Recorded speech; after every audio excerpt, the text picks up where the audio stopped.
Good afternoon बच्चों। बेटा morning में हमने किरचॉफ्स लॉज के बारे में बात की थी, जिसमें Kirchhoff's current law, KCL rule and Kirchhoff's voltage law, KVL rule के बारे में स्टडी की थी हमने, और किस तरह से हम उन रूल को अप्लाई करेंगे। और फर्स्ट रूल हमने अप्लाई किया था, उसके बिहाफ पे कुछ क्वेश्चंस भी डिस्कस किए थे। इसी तरह सेकंड लूप के बारे में बात की थी हमने। एक छोटा सा मैंने एग्जांपल फिर लिया, जो आई थिंक आपकी बुक में भी गिवन है, और इस लूप पे अब किस तरह से हम सेकंड लॉ को अप्लाई करेंगे। तो यहाँ एक लूप नज़र आ रहा है आपको, जिसमें दो सेल हमें दे रखे हैं, जिनकी ईएमएफ E1 एंड E2 है, और 3 हमें रेजिस्टेंस दे रखे हैं R1, R2 एंड R3। तो बच्चों हमने एज्यूम किया कि इस फर्स्ट सेल से जो करंट चला बेटा वो I1 है, and the current from the second cell is I2। तो यहाँ से I2 आया, यहाँ से I1 आया, और इस ब्रांच में नेट करंट गया I1 plus I2, so you can say it is I3। And इस पॉइंट M पे आके इधर वापस करंट I1 और इधर वापस करंट I2, क्योंकि जितना करंट यहाँ से जाएगा उतना ही करंट यहाँ पर वापस भी आएगा। तो बच्चों मैं आपसे कहता हूँ कि यहाँ पर ये बताएं कि कितने क्लोज लूप हैं। तो बेटा एक ये है, एक ये 2 और एक ये 3। मतलब ये कि हम यहाँ पर 3 करंट की इक्वेशन को सोल्व कर सकते हैं, लेकिन हमारा काम जो है बेटा वो 2 से चल जाएगा। क्यों? क्योंकि यहाँ पर 2 वेरिएबल हैं, से I1 and I2। So in questions we can take any 2 loops. हम कोई भी 2 लूप जो है वो ले सकते हैं। अब मैंने लिया लूप ABMNA। नो मैटर आप क्लॉकवाइज चल रहे हैं या एंटी क्लॉकवाइज चल रहे हैं, बस ध्यान ये रखना है कि हम हायर पोटेंशियल से लोअर की तरफ जा रहे हैं तो IR का फॉल होगा, और लोअर से हायर की तरफ आ रहे हैं तो I इंटू R का राइज होगा। नेगेटिव टर्मिनल से पॉजिटिव टर्मिनल की तरफ जा रहे हैं तो E का राइज होगा, और पॉजिटिव से नेगेटिव पे आ रहे हैं किसी भी सेल के लिए तो E का फॉल होगा। इस तरह से तो बेटा A से B के लिए चले हम, करंट है लेकिन रेजिस्टेंस नहीं है, छोड़ दें इसको हम। अब B से M की तरफ चल रहे हैं हम, तो इधर चल रहे हैं, करंट इधर जा रहा है, ये हायर ये लोअर, तो फॉल हो रहा है कितना? करंट और रेजिस्टेंस। ये करंट ये रेजिस्टेंस माइनस आ गया, ऊपर गए। हम चल रहे हैं यहाँ से इस तरफ, तो ये हायर है ये लोअर है, अगेन फॉल हुआ, माइनस I1 R1, और उसके बाद इस नेगेटिव से पॉजिटिव की तरफ जा रहे हैं, राइज हुआ, प्लस E1 इक्वल टू 0, और ये दोनों उधर चले जाएंगे, तो इक्वेशन आ जाएगी E1 equal to I1 R1 plus I1 plus I2 into R3।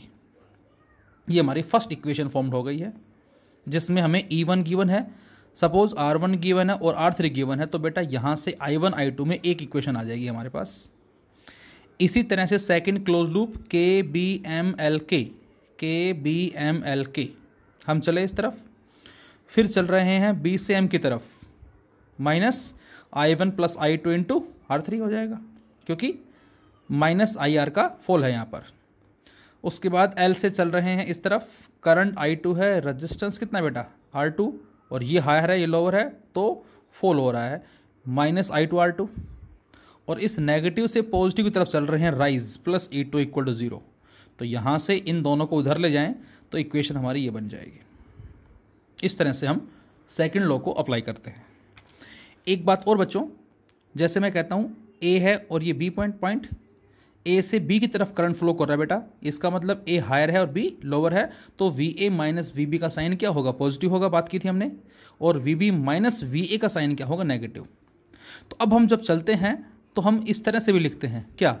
जहाँ से चल रहे हैं उसका पोटेंशियल VA, फिर हम जा रहे हैं फॉल की तरफ, क्योंकि इधर हायर है इधर लोअर है, तो फॉल की तरफ जा रहे हैं तो क्या होगा? माइनस IR का फॉल हो गया, तो जहाँ से चले उसका पोटेंशियल माइनस I और R हो गया, इक्वल टू जहाँ जा रहे हैं उसका पोटेंशियल VB। तो इस IR को इधर ले जाएं और VB को इधर ले आएं, तो यहाँ से VA माइनस VB की वैल्यू क्या मिलेगी बच्चों हमें? Plus IR। तो this is the potential difference between A and B, and which is equal to current into resistance. And now we have the application of Kirchhoff's laws. अब Kirchhoff's law की हमारी जो important application है बेटा, that is known as Wheatstone bridge. बच्चों ये हमारा बड़ा ही इंपॉर्टेंट कॉन्सेप्ट है व्हीटस्टोन ब्रिज का, और इस पे बेस्ड जो इसकी एप्लीकेशन होगी स्लाइड वायर ब्रिज, उसको हम लैब में परफॉर्म भी करेंगे। इस पे बोर्ड प्लस कंपटीशन दोनों ही पॉइंट ऑफ व्यू से क्वेश्चंस हमारे बनते हैं। सो व्हीट स्टोन ब्रिज, सबसे पहले इसको व्हीट स्टोन क्यों बोला? क्योंकि व्हीट स्टोन नाम के साइंटिस्ट ने इसको इन्वेंट किया था बेटा, और उसके नाम से इसका नाम पड़ गया व्हीट स्टोन ब्रिज। ब्रिज क्यों बोला इसको हमने? लाइक ए पुल। तो आंसर है कि यहाँ पर जो स्ट्रक्चर है वो एक पुल के जैसा स्ट्रक्चर है, पहले ऊपर चढ़े फिर नीचे उतरे, तो पुल के जैसा स्ट्रक्चर होने की वजह से इसको हमने व्हीट स्टोन ब्रिज का नाम दिया है। और इस व्हीट स्टोन ब्रिज के थ्रू करते क्या है बेटा हम? तो आंसर है कि यहाँ हमें कोई भी 4 रेजिस्टेंस जो हैं उनमें से कोई 3 गिवन होते हैं, and we have to find out the value of 4th one. फिर से इस व्हीट स्टोन ब्रिज में बेटा हमारे पास 4 रजिस्टर्स हैं, जिसमें से कोई 3 यदि नोन हैं तो चौथे की जो अननोन जिसको हमने नाम दिया है उसकी वैल्यू को हम फाइंड आउट कर सकते हैं। तो यहाँ पर मैंने डायग्राम जो बनाया कुछ इस तरह से है, ABCD, A और B के बीच में P रजिस्टर है, B और C के बीच में Q है बच्चों, A और D के बीच में R रजिस्टर है बेटा, और D और C के बीच में S। तो P Q R S ये 4 रजिस्टेंस है, और इनके बीच में हमने क्या लगा रखा है? एक गैलोमीटर। किस लिए लगा रखा है? Because galvanometer is used to see और check the presence of current. यहाँ सर्किट में करंट फ्लो कर रहा है या नहीं कर रहा है उसकी प्रेजेंस को चेक करने के लिए गैलोमीटर को G सिंबल से रिप्रेजेंट करते हैं बेटा, और साथ साथ इसका जो रेजिस्टेंस है उसको भी हमने यहाँ पर G से रिप्रेजेंट किया है। G इसका रेजिस्टेंस भी है और G हमारा गैलोमीटर का सिंबल भी है। हो सकता है किसी बुक में PQRS की जगह क्या लिखा हो बेटा? R1 R2 R3 R4, meaning दोनों का सेम है, no matter. R1 R2 R3 लिखा हो तो हमें बस PQRS को इनसे रिप्लेस कर देना है, या सिंपल PQRS लिखा हो तो उसके हिसाब से, या कुछ भी नहीं लिखा हो केवल ये लिखा हुआ है तो फिर आपकी चॉइस है, जैसा भी आप इसको लिखना चाहें वैसे लिख सकते हैं बेटा। तो फिर से PQRS 4 रजिस्टर नजर आ रहे हैं आपको, ब्रिज की फॉर्म के अंदर है, और इनके बीच में यहाँ पर एक गैलोमीटर है बेटा। एक की हमने बच्चों यहाँ लगा रखी है, एक की हमने यहाँ लगा रखी है इस सेल के साथ। This is known as cell key, KC जिसको मैंने बोला है, and this is known as galvanometer key, जिसको मैंने KG का नाम दिया है। K key, G stand for galvanometer, ये गैलोमीटर की होती है, and K is the key, C stand for cell, cell की होती है। हम पहले इसको प्रेस करते हैं और उसके बाद में इसको प्रेस करते हैं बच्चों, ऐसा क्यों? तो ये हम इलेक्ट्रोमैग्नेटिक इंडक्शन में स्टडी करेंगे कि हम इस की को बाद में प्रेस क्यों करते हैं, पहले प्रेस क्यों नहीं करते, क्योंकि बहुत सारे कॉन्सेप्ट हैं। अब यहाँ पर बेटा देख सकते हैं आपके पास बहुत सारे क्लोज लूप नज़र आ रहे हैं आपको, लेकिन हमें यहाँ फिलहाल इन रेजिस्टेंस के रिगार्डिंग में रिजल्ट देना है, इसलिए हम वो लूप लेंगे जिनमें ये चारों आ रहे हों। तो जिसमें एक तो लूप बन गया ये वाला, दिस वन, और एक लूप बन गया ये वाला, दिस वन, जिसको मैं कुछ ऐसे दिखा रहा हूँ इस तरह से। इसका मतलब हम इस डायरेक्शन में चलेंगे, ये हम अपनी खुद की डायरेक्शन को शो कर रहे हैं। आप जिस मर्जी डायरेक्शन में चल सकते हैं, नो मैटर, बस रूल का आपको याद रखना है किस तरह से अप्लाई करेंगे। जैसे मैंने लिखा, apply Kirchhoff's voltage law in closed loop ABDA, ABDA।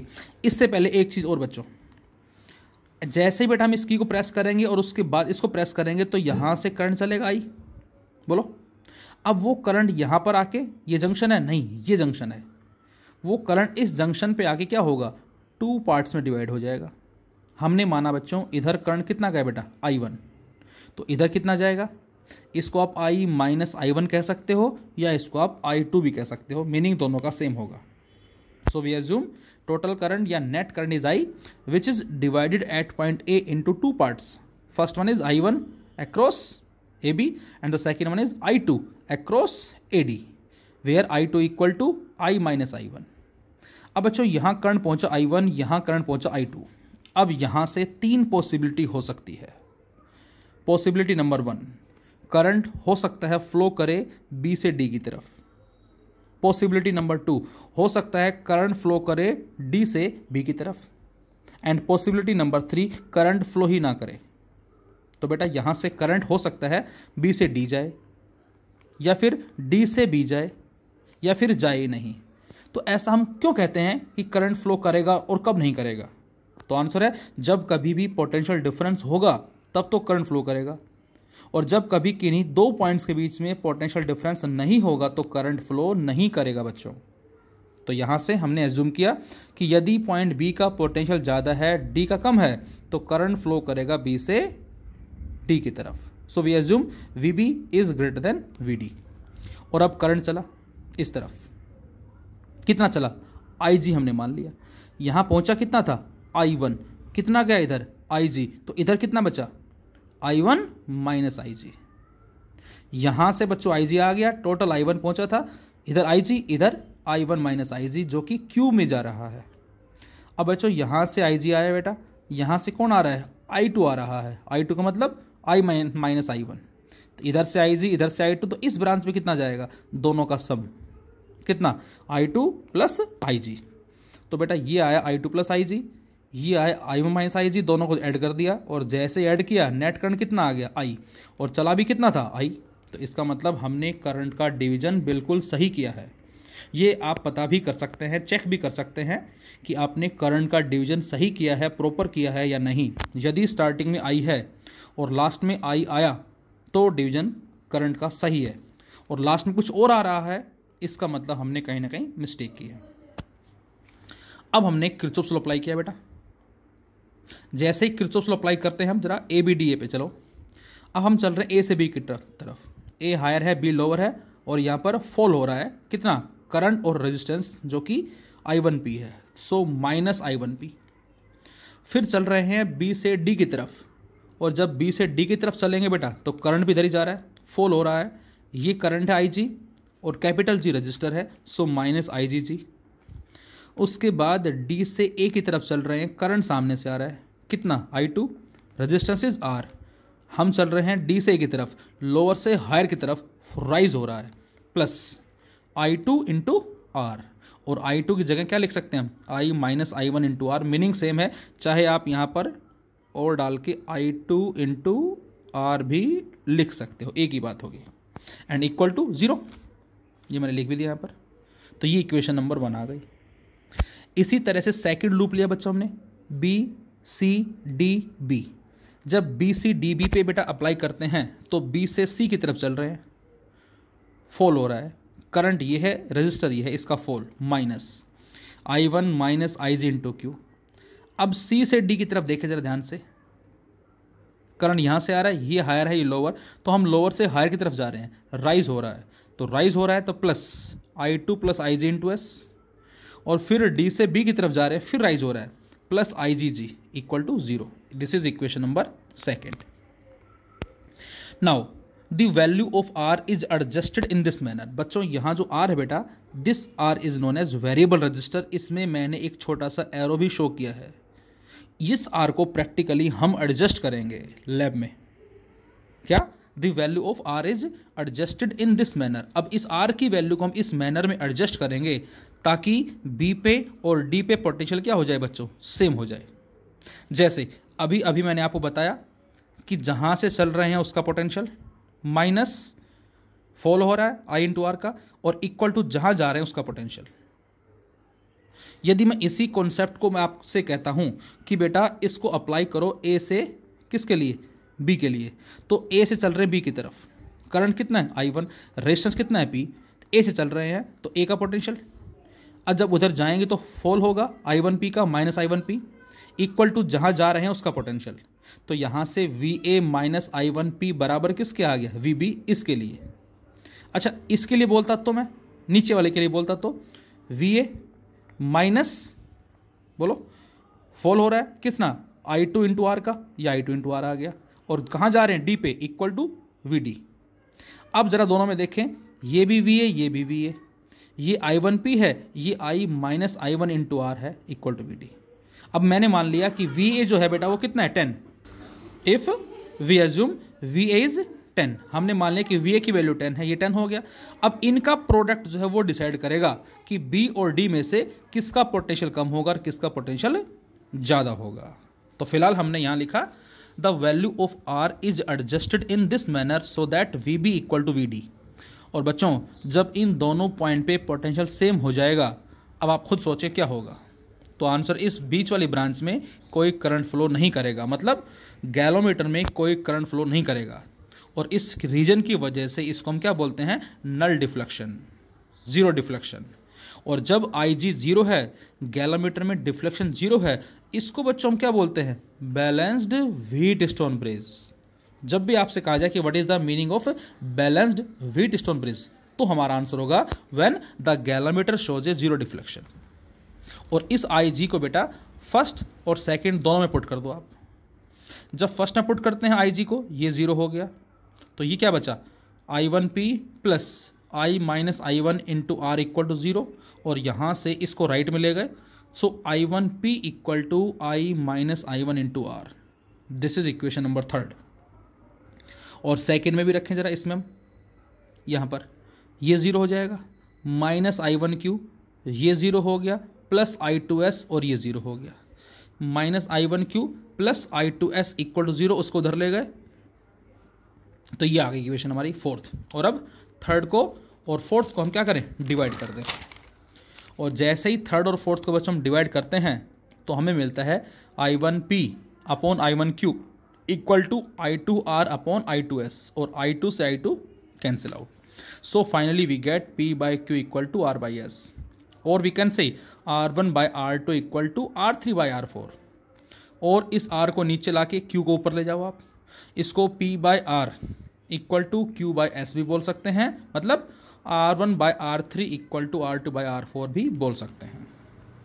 तो ये हमारा आ गया। So we can say to find out the value of an unknown resistance using 3 known resistance। हम 3 नॉन रेजिस्टेंस की हेल्प से चौथे अननोन की वैल्यू को फाइंड आउट कर सकते हैं, and this is our Wheatstone bridge. तो ये हमारा कहलाता है बच्चों व्हीटस्टोन ब्रिज। अब बेटा इस व्हीटस्टोन ब्रिज की जो एप्लीकेशंस हैं वो होती है स्लाइड वे ब्रिज, जिसको हमने नाम दिया मीटर ब्रिज का, जो हम स्टडी भी करेंगे आगे फिलहाल। इसके अलावा पोस्ट ऑफिस बॉक्स, ये भी इसकी एप्लीकेशन है, और इसके अलावा कैरी फोस्टर्स ब्रिज जो है, ये भी इसकी एप्लीकेशन ही कहलाती है। So all these are the applications of Wheatstone bridge.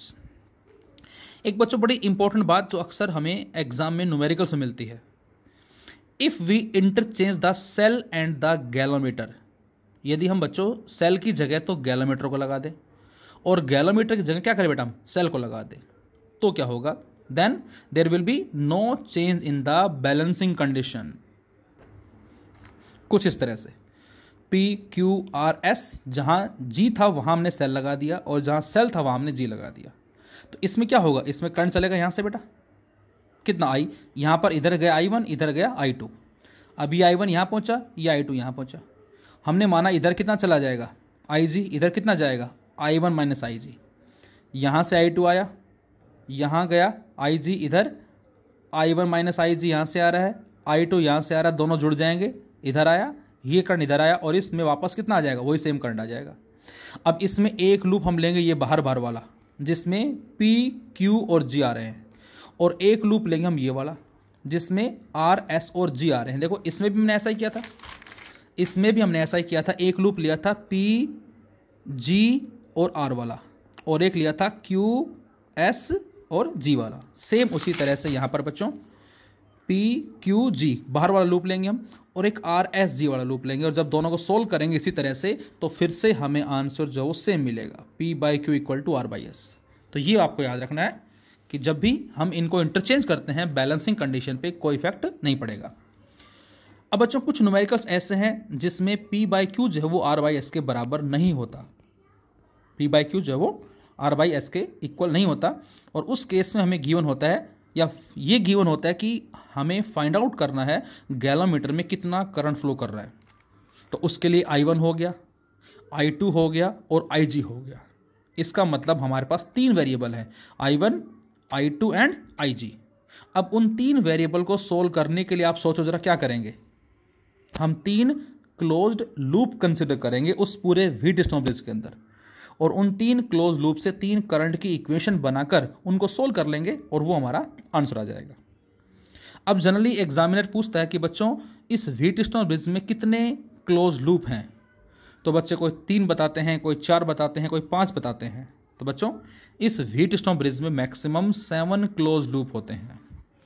Check करें, फर्स्ट ये ट्राइंगल, सेकंड ये ट्राइंगल हो गई, थर्ड ये पूरा स्क्वायर कह सकते हैं एक तरह से हम। फोर्थ ये हो गया बाहर बाहर वाला, दिस वन। फिफ्थ ये हो गया।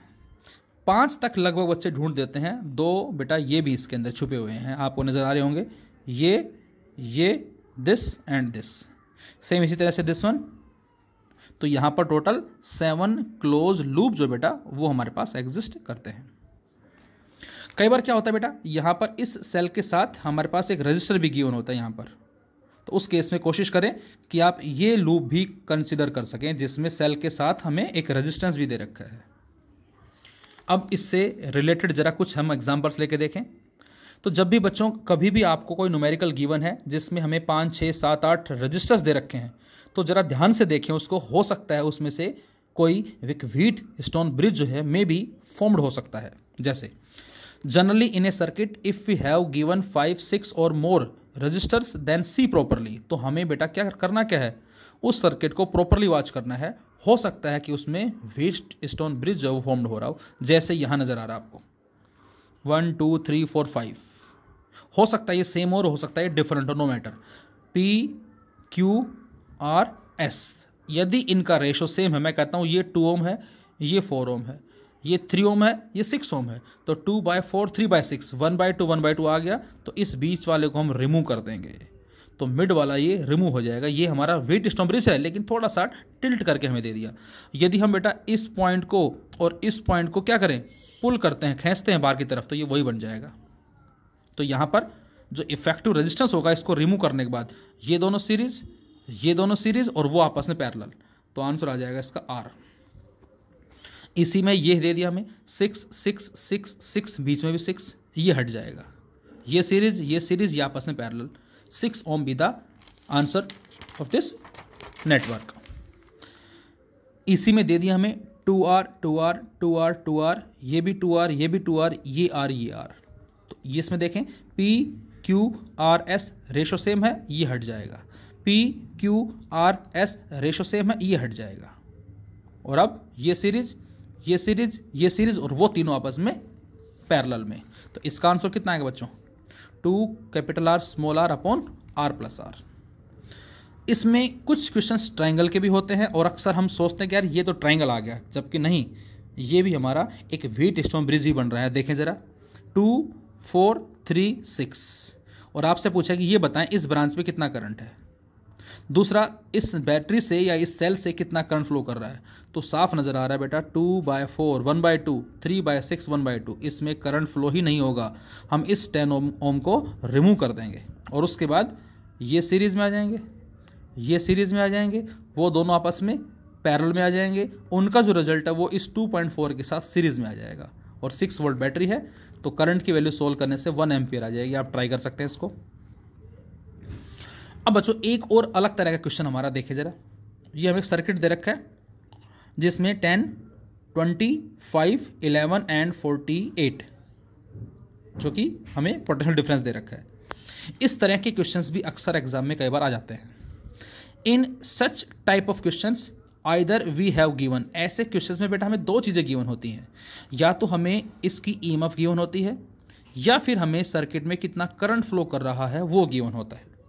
और आपसे पूछता है कि इन 2 पॉइंट्स के बीच में बताएं पोटेंशियल डिफरेंस क्या होगा। यदि इन दोनों के बीच में हम एक 5 ओम के रेजिस्टेंस को कनेक्ट कर दें, उसमें कितना करंट फ्लो करेगा। इस तरह के क्वेश्चंस हम कह सकते हैं। या एक वोल्टमीटर लगा दे तो उसमें डिफ्लेक्शन क्या होगा, मे बी लाइक दिस। तो यहाँ से या तो वोल्टेज गिवन होगा या करंट गिवन होगा। तो हमें पूछा जाएगा कि what is the potential at point B, what is the potential at point D, as well as what is the potential difference. तो ऐसे क्वेश्चंस को हम किस तरह से सॉल्व करेंगे। तो हमने लिया केस फर्स्ट जिसमें हमें क्या गिवन है बेटा, वोल्टेज गिवन है, दैट इज 48 वोल्ट। यही क्वेश्चन ले लिया हमने। 10 20 5 एंड 11 एंड 48। अब बच्चों हमें पता है कि जो करंट चलेगा यहाँ से बेटा वो यहाँ पर आके 2 पार्ट में डिवाइड होगा, जिसमें एक करंट गया ऊपर। तो बेटा जो करंट चलेगा यहाँ से आई, इधर जाएगा I1, इधर जाएगा I2। इन दोनों में सेम करंट होगा सीरीज, इन दोनों में सेम करंट होगा, ये भी सीरीज और ये आपस में पैरेलल। लेकिन हमें तो पोटेंशियल निकालना है बी और डी पे और उनका डिफरेंस। अब बच्चों आपको पता है क्या कि इन दोनों में करंट जो है वो सेम होगा और इन दोनों में सेम होगा। तो जो करंट 10 में होगा वही करंट 20 में होगा। So current in 10 ohm will be equal to current in 20 ohm, या ये कहूँ मैं current in 5 ohm will be equal to current in 11 ohm. और करंट होता किसके बराबर है? V by R, potential difference upon resistance. So current in 10 ohm that is V1 by R1, current in 20 ohm V2 by R2। और अब हमने दोनों तरफ क्या किया बेटा? 1 1 ऐड कर दिया, और जब एलसीएम लेते हैं तो ये मिलता है हमें क्या? V1 plus V2 by V2 equal to R1 plus R2 by R2। और बच्चों आपको ध्यान होगा एक ऐसा ही कॉन्सेप्ट हमने इलेक्ट्रोस्टैटिक्स में कैपेसिटर में भी स्टडी किया था, चार्ज के रेशियो को फाइंड आउट करने के लिए, ध्यान होगा शायद आप लोगों को। तो बच्चों और ये V1 प्लस V2 क्या बन गया बेटा? ये V1 प्लस V2 बन गया नेट वोल्टेज, जो कि हमें 48 दे रखा है। तो V net by V2 equal to this value. तो यहाँ से V2 कितना आ जाएगा बेटा सोल्व करने से? V2 आ जाएगा R2 upon R1 plus R2 into V। देखो यहाँ पर V आ गया, ये मैंने क्यों लिया? क्योंकि हमें नेट V गिवन है, इसलिए हम इस कॉन्सेप्ट को यूज़ करते हैं ऐसे क्वेश्चंस में। और V2 बराबर R2 upon R1 plus R2 into V। तो V1 क्या आएगा बेटा? R1 upon R1 plus R2 into V। तो सेम इसी की तर्ज पे मैं कहता हूँ हम चल रहे हैं A से B के लिए, तो लिखेंगे इसको V minus VB, and this V minus VB मतलब ये V1 ही मान लें आप, V1 हो गया इक्वल टू R1। अब A और B के बीच में R1 क्या है बेटा? 10 ओम है, ये वाला, ये 10 ओम लगा दिया, अपॉन में R1 plus R2, R1 plus R2 मतलब इन दोनों का सम जो कि 30 हो जाएगा, मल्टीप्लाई नेट वोल्टेज V जो कि 48 है, सोल्व करने से आ जाएगा 16 वोल्ट V माइनस VB। और इसी तरह से VA माइनस VD, अब ये R3 है और ये R4 है, इसको R1 R2 की तर्ज की तरह ही सोल्व करना है। तो A से D के लिए क्या लिखेंगे बच्चों? A से D के लिखेंगे हम रजिस्टर इस A और D के बीच में, अपॉन में इस नेटवर्क का टोटल, दैट इज कितना है वो? 16 है, मल्टीप्लाई नेट वोल्टेज 48, ये आ जाएगा 15 वोल्ट। तो यहाँ से दोनों की वैल्यू हमें पता लग गई, किसकी बेटा? एक तो VA माइनस VB आ गया इस कॉन्सेप्ट से 16 वोल्ट, एक VA माइनस VD आ गया 15 वोल्ट। और अब क्या करें? सबट्रैक्ट कर दें इनको हम। तो VA माइनस VB और माइनस VA माइनस VD, तो वहाँ से हमें क्या पता लग जाएगा? इनका डिफरेंस पता लग जाएगा, वो कितना आ जाएगा? 1 वोल्ट। तो फिलहाल ये तो डिफरेंस आ गया। अब आपसे कहा जाए कि B पे और D पे सेपरेट सेपरेट बताएं पोटेंशियल क्या होगा। तो यदि हम दोनों को सबट्रैक्ट करते हैं तो VD माइनस VB 1 वोल्ट आ जाएगा। फिलहाल VA माइनस VB जो हमारा आया वो आया 16 वोल्ट। अब बच्चों A पॉइंट किससे कनेक्ट है? डायरेक्ट इससे कनेक्ट है, इसका मतलब A का पोटेंशियल क्या होगा? 48, और C का क्या होगा बेटा? 0 होगा इसके रिस्पेक्ट में। तो इसका मतलब ये हुआ कि VA का तो है 48, VB हमें सोल्व करना है, डिफरेंस 16 आया। तो 48 minus VB equal to 16, then VB equal to 32 volt. Similarly, VA minus VD equal to 15. VA is 48 minus VD equal to 15. Then VD is equal to 48 minus 15, that is 33. तो ये VB आ गया और ये VD आ गया, और इसका difference दोबारा से आप सोल्व कर सकते, दैट इज 1 वोल्ट। तो इसमें हमें गिवन था क्या? V। अब ऐसा ही क्वेश्चन लिया हमने जिसमें V की जगह हमें करंट दे रखा है बच्चों, कुछ इस तरह से, ये 1 ओम, ये 1 ओम, ये 1.5 ओम, ये 1 ओम, और करंट चल रहा है यहाँ से 2 एम्पियर। अब बेटा ये पूरा, इस पूरे को हमने क्या मान लिया? R1। ध्यान रहे, इस बार मैं इन दोनों के सम को R1 बोल रहा हूँ और इन दोनों के सम को मैं R2 बोल रहा हूँ। और ये R1 R2 किस में बच्चों? पैरेलल में है, और यदि पैरेलल में है तो दोनों का पोटेंशियल डिफरेंस सेम होगा। इस बार हमें करंट दे रखा है, तो इस बार हमें जैसे पहले केस में हमने क्या किया था, हमने इसको V नेट की फॉर्म में कन्वर्ट किया था V1 V2 को, क्योंकि V नेट दे रखा था। इस बार हम I नेट की फॉर्म में कन्वर्ट करेंगे क्योंकि हमें टोटल करंट 2 एम्पियर दे रखा है। अब पोटेंशियल डिफरेंस सेम है, मतलब V1 इक्वल टू V2, किसका? Upper branch and lower branch. V1 को बेटा हम क्या लिख सकते हैं? I1 R1, V2 को I2 R2। तो यहाँ से I1 अपॉन I2 कितना आ गया बेटा? R2 by R1। दोनों तरफ 1 1 ऐड कर दिया, इधर भी और इधर भी। और जब एलसीएम लेंगे यहाँ से, क्योंकि हमें तो I बनाना है, I1 plus I2 by I2 equal to R1 plus R2 by R1। और ये क्या बन गया? I1 plus I2 that is I बन गया। So I by I2 equal to R1 plus R2 by R1। तो बेटा यहाँ से वैल्यू जो आएगी हमारे पास किसकी? I2 की, वो आ जाएगी R1 upon R1 plus R2 into आई। R1 क्या है, I2 क्या है, नीचे वाली ब्रांच का करंट, R1 क्या है, ऊपर वाली ब्रांच का रेजिस्टेंस, और R1 plus R2 total resistance दोनों का। I1 क्या होगा, R2 नीचे वाली ब्रांच का रेजिस्टेंस, जब करंट ऊपर वाले का पूछे तो टोटल रेजिस्टेंस और साथ में नेट करंट। अब जरा देखें इस क्वेश्चन में, I1 का मतलब ऊपर जो करंट जाएगा वो कितना जाएगा, R2 नीचे वाला रेजिस्टेंस। अब नीचे वाला रेजिस्टेंस है कितना, मैंने बताया ना कि R1 हमने ऊपर वाले के टोटल को नाम दिया है और R2 नीचे वाले के टोटल को नाम दिया है। तो I1 क्या आ जाएगा, R2 नीचे वाले का total 2.5 upon R1 plus R2 जो कि 4.5 हो जाएगा, ऊपर 2 है नीचे 2.5 है, 4.5 multiply total current that is 2 ampere. और सोल्व कर लें तो I1 की वैल्यू आ जाएगी 10/9 एम्पियर। और इसी तरह से I2 नीचे जो करंट है वो बराबर किसके होगा, R1 ऊपर वाला resistance 2 ohm upon total 4.5 multiply total current 8/9 ampere. तो अब लिखें जरा VA माइनस VB। तो VA माइनस VB बराबर किसके आएगा, करंट इस ब्रांच में और इस ब्रांच का रेजिस्टेंस जो कि 1 ओम है, और करंट I1 जो हमने सोल्व कर लिया है। सो VA minus VB is 10/9 volt. Similarly VA minus VD इस ब्रांच का करंट, इस ब्रांच का रेजिस्टेंस, A और D के बीच का रेजिस्टेंस है 1.5 ओम। इसको सोल्व करेंगे ये आ जाएगा 12/9। और अब इनका डिफरेंस ले लेंगे हम, तो VA minus VD minus VA minus VB, तो VA से VA कट जाएगा बेटा, और VB माइनस VD जो हमारे पास वो कितना आ जाएगा बच्चों, 2/9 वोल्ट आ जाएगा। एक बच्चों हमारा आता है इसमें star to delta as well as delta to star conversion में भी ऐसे न्यूमेरिकल्स को हम किरचॉफ्स लॉ से सोल्व कर सकते हैं, लेकिन एक इसका शॉर्टकट मेथड हमारा और है। यदि स्टार गिवन है तो उसको डेल्टा में कन्वर्ट कर सकते हैं बेटा, और डेल्टा गिवन है तो उसको स्टार में कन्वर्ट कर सकते हैं। ये हम कब अप्लाई करते हैं, जब कभी P/Q और R/S का रेशियो बराबर नहीं है। जैसे मैंने लिखा first, delta to star, delta को स्टार में कैसे कन्वर्ट करेंगे, R1 R2 R3 R4 R5।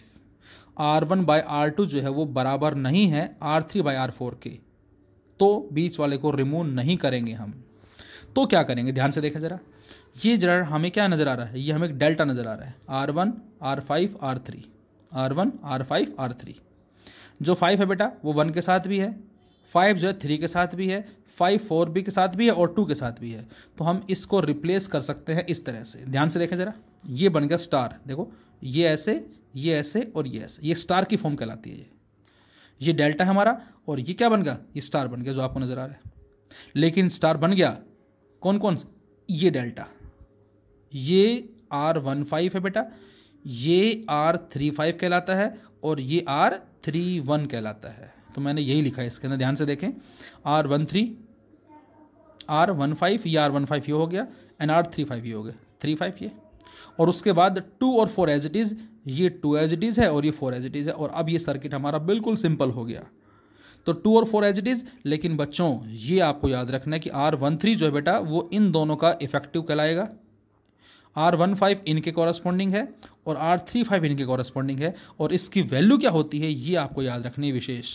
R13 होता है बेटा R1 R3 और अपोन में R1 plus R3 plus R5 तीनों का सम। R15 क्या होगा, R1 R5 upon R1 plus R3 plus R5, और R35 कितना होगा, R3 R5 upon R1 plus R3 plus R5। ये हमारा कहलाता है डेल्टा से स्टार में कन्वर्ट करना। फिर से डेल्टा टू स्टार के लिए क्या करेंगे हम, 1 5 3 को हमने इस तरह से लिखा, ये 1 5 ये 3 5 और ये 3 1। तो ये R13 जो होगा इसको रिप्लेस हम इससे करेंगे सोल्व करने के बाद। वैल्यूज़ गिवन आपको, सपोज मैं कहता हूँ ये 5 ये 10 ये 10 ये 5 ये 15 जो भी है, तो इसको पुट करके हम सोल्व कर लेंगे। वो R13 R15 और R35 आ जाएगा और ये एज इट इज़। और अब बच्चों ये सीरीज़ दोनों आपस में पैरेलल और वो इसके साथ सीरीज़ में आ जाएगा, वो हमारा फाइनल रिजल्ट होगा।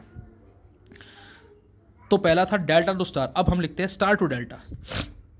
अब हमें स्टार दे दिया like this, R1 R2 R3 ये जंक्शन दे दिया, और इसको अब हमें फाइंड आउट करना है। तो अब इसके रेजिस्टेंस को फाइंड आउट करने के लिए हमने क्या किया, एक तो हमारा किरचॉफ्स लॉ पे बेस्ड भी क्वेश्चन है इसको हम किरचॉफ लॉ के बिहाफ पे सोल्व भी करते हैं, साथ साथ एक हमारा कन्वर्जन होगा जो इसमें डेल्टा की फॉर्म में। देखे जरा कैसे, यदि हम इन दोनों को ज्वाइन कर देते हैं तो इसको मैंने नाम दिया रेजिस्टेंस आर ए का, ये 1 और 2 के रेस्पेक्ट में है। यदि मैं इन दोनों को ज्वाइन करता हूँ 1 और 3 को, तो इसको नाम दिया मैंने आर बी का। और यदि मैं ज्वाइन करता हूँ बेटा 2 और 3 को, इसको मैंने नाम दिया किसका, आर सी का नाम दिया। This is the R C. ठीक है, अब आर ए 1 और 2 के रेस्पेक्ट में हो गया, मैंने लिखा ये। आर बी 1 और 3 के रेस्पेक्ट में हो गया, आर सी 2 और अब इनको ज्वाइन करेंगे तो हमारा यही डेल्टा बन जाएगा कुछ इस तरह से। तो बेटा ये जो हमने 1 और 2 ज्वाइन किए हैं इसको मैंने आर ए का नाम दिया, जो 2 और 3 को ज्वाइन किया इसको आर सी का नाम दिया, और जो 1 और 3 को ज्वाइन किया इसको हमने आर बी का नाम दिया। And now what is the value of R A, ध्यान से देखें, R A R1 R2 plus R2 R3 plus R3 R1 upon में। अब इस आर ए के अपोजिट सामने कौन सा रजिस्टर है, देखें जरा ध्यान से, इन दोनों के अपोजिट यहाँ R3 है, अपॉन R3 आएगा। आर ए जो कि 1 और 2 का है, ऊपर सभी में कॉमन है, R1 plus R1 R2 plus R2 R3 plus R3 R1 upon R3। R3 क्यों लिखा, इस आर ए के अपोजिट में ये फैक्टर आ रहा है। जैसे इस R1 के अपोजिट कौन आ रहा है, इसके आर बी का अपोजिट कौन आ रहा है, R2 आ रहा है, और आर सी का अपोजिट कौन आ रहा है, R1, वही लिखा है मैंने आर बी। आर बी का मतलब 1 और 3 के corresponding, R1 R2 plus R2 R3 plus R3 R1 upon R B के अपोजिट ये आ रहा है R2 अपॉन R2। और इसी तरह से बच्चों आर सी कौन सा बेटा है, ये वाला, ऊपर R1 R2 plus R2 R3 plus R3 R1 और इस आर सी का अपोजिट कौन है, R1 अपॉन R1। तो ये हमारा star to delta as well as delta to star conversion कहलाता है। तो ये इस तरह के क्वेश्चन हम स्टडी कर सकते हैं या मिलते हैं हमें व्हीटस्टोन ब्रिज पे बेस्ड।